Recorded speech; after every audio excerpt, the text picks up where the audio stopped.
Boker Tov, quel est le din si quelqu'un a cuit de la viande dans une kedera de lait, c'est-à-dire une marmite de lait qui était vide, qui était propre, mais on a cuit par erreur un plat de viande. Est-ce que ce plat de viande est cachère ou pas? Alors ça dépend. Si on est dans les 24 heures après la dernière utilisation de lait, alors cette viande-là ne pourra être cachère, ce plat de viande, que dans la mesure où il y a 60 fois plus de volume de viande par rapport à l'absorption de lait qu'il y avait à l'intérieur de ce kéli. Chose qui n'est pas toujours évidente à calculer.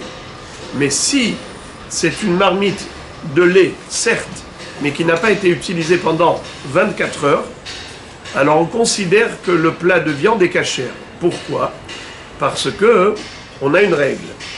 Noten ta'am nifgam mutar. Qu'est-ce que ça veut dire noten ta'am nifgam mutar?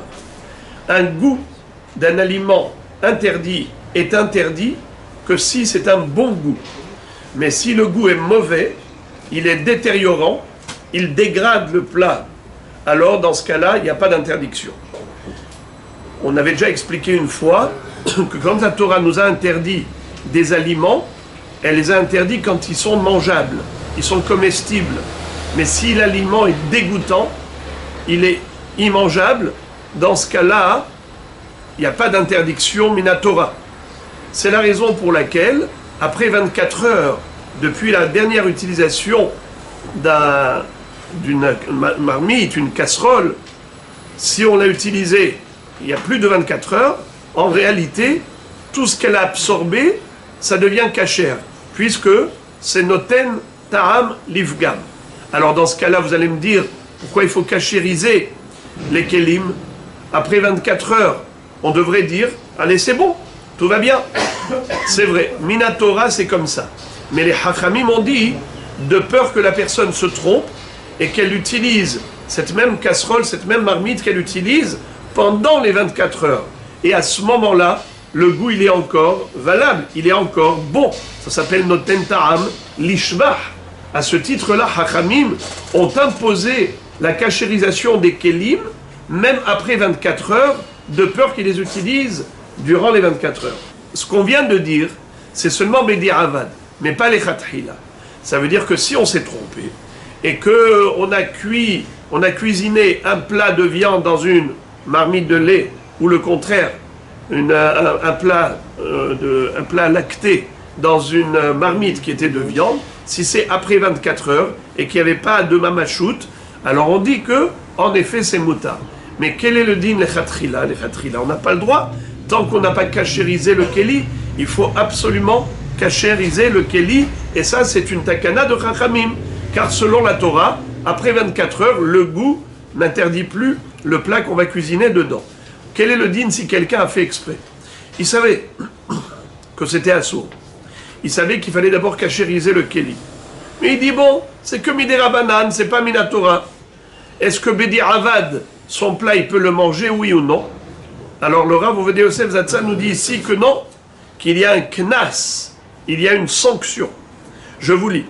Hamevashel bemezid bigdera ashena batyoma, yesh le esor ala batafshil, afilu Bedi Avad, afalpik shekibel ta'am livga mishum knas. C'est-à-dire, bien que dans la théorie, c'est cachère, puisque le plat a absorbé un goût qui n'était pas bon, mais comme il a fait exprès de transgresser le issour rabbinique, Hachamim ont dit on va te sanctionner et tu ne pourras pas profiter de ce plat. Mais cette sanction n'a été énoncée qu'à l'encontre de la personne qui a transgressé sciemment l'interdit rabbinique. Mais des autres personnes, ce même plat, ils peuvent le manger.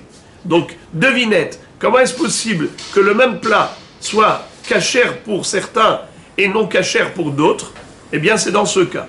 Ou Bémet, il aurait dû faire un galat kelim par rapport à la takana de Chachamim, qui ont dit que même après 24 heures, un keli, il faut le cachériser. Mais si quelqu'un s'est trompé et qu'il a cuisiné dans ce keli sans cachérisation, puisque 24 heures se sont déjà écoulées, le plat est permis. Mais malgré tout, il faut cachériser ce kélim. Maintenant, quel est le din si quelqu'un a fait exprès de cuisiner dans un plat sans cachérisation? Et il dit voilà, de toute façon 24 heures se sont écoulées. Alors pour lui, ce sera assour, pour les autres, ce sera permis. Pour lui, c'est-à-dire lui et sa famille, toutes les personnes pour lesquelles il avait cuisiné. Quand on dit les autres, c'est-à-dire les autres pour lesquels on n'a pas cuisiné. Il ne faut pas qu'il profite du issour qu'il a commis, qu'il a enfreint. Donc voilà Rabotai, en ce qui concerne le din de Noten Ta'am Nifgam. Maintenant, ce din, c'est pas seulement dans Bassar Bechalav, c'est même dans un vrai issour. Par exemple, on va dans un chalet en montagne en vacances, et on trouve là-bas des kélim d'un goy. Et on doit les cachériser si on veut les utiliser. La personne n'a pas cachérisé. Alors si ça s'est fait par erreur, ça veut dire qu'il ne savait pas qu'il fallait cachériser, ou bien son épouse s'est trompée, elle a pris cette marmite au lieu de cette marmite. Alors après 24 heures, on considère que c'est cachère. Et en général, comme ça on dit, Stam Kelim Enam Beneyoman. En général, des Kelim que tu vas trouver dans des maisons de Goïm, ça fait déjà plus de 24 heures qu'ils ne les ont pas utilisés. Et donc le plat est cachère. Mais si il a pris cette casserole, il savait qu'il fallait la cachériser, et malgré tout il a cuisiné dedans, eh bien le plat n'est pas cachère pour lui et sa famille, mais pour d'autres personnes pour lesquelles ce n'était pas eux qui étaient l'objectif, on n'a pas cuisiné pour eux, ils pourront manger. Donc voilà Rabotai, le din de Noten Ta'am Nifgam.